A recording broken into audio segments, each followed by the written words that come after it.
ایک چھوٹے سے شہر میں عارف نام کا ایک لڑکا رہتا تھا جو خوابوں کی دنیا میں جیتا تھا۔ اس کی آنکھوں میں بڑی بڑی خواہشات کی چمک تھی، لیکن ایک مسئلہ تھا، وہ ہر چیز کو کل پر ٹال دیتا تھا۔ امتحان کی تیاری کل سے، ورزش کل سے، زندگی بہتر بنانے کی کوشش کل سے۔ ہر رات وہ اسی سوچ کے ساتھ سوتا تھا کہ کل بہت بڑا دن ہوگا، لیکن صبح ہوتے ہی وہ پھر اپنے پرانی عادتوں میں واپس آ جاتا۔ عارف کی زندگی کی اس بے خبری میں اس کے استاد نے ایک دن اس کی حالت پر غور کیا۔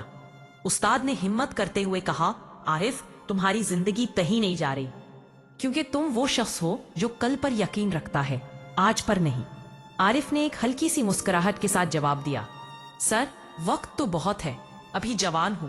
استاد نے اپنی جیب سے ایک خوبصورت گھڑی نکالی اور اسے عارف کے ہاتھ میں دیتے ہوئے کہا، یہ وقت تمہاری سانسوں جیسا ہے، جب تک ہے لگتا ہے بہت ہے، مگر جب ختم ہو جائے تو ساری خواہشیں ہاتھ ملتی رہ جاتی ہیں۔ عارف کے دل میں استاد کی بات گونج گئی، مگر پھر بھی وہ خود کو نہیں بدلا۔ کچھ مہینوں بعد اس کے قریب ترین دوست کا ایک حادثہ ہوا اور وہ ہمیشہ کے لیے چلا گیا۔ اس دن عارف کو پہلی بار یہ احساس ہوا کہ زندگی میں کوئی کل یقینی نہیں۔ وہ اپنے کمرے میں بیٹھ کر رونے لگا، میں ہمیشہ کل کے انتظار میں رہا اور آج زندگی نے مجھ سے وہ سب چھین لیا جسے میں کل بہتر کرنا چاہتا تھا۔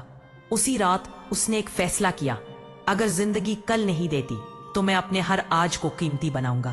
اگلے دن سے عارف نے اپنی زندگی کی سمت بدل لی۔ وہ صبح جلدی اٹھنے لگا، پڑھائی، ورزش اور کام سب کچھ وقت پر کرنے لگا۔ دھیرے دھیرے لوگ اسے پہچاننے لگے۔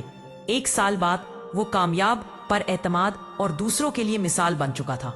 جب کسی نے پوچھا، تم نے اپنی زندگی کیسے بدلی، تو وہ مسکرا کر بولا، میں نے کل پر یقین کرنا چھوڑ دیا اور آج کو مکمل جینا شروع کر دیا، کیونکہ وقت نہ ہاتھ آتا ہے نہ واپس آتا ہے، بس گزر جاتا ہے۔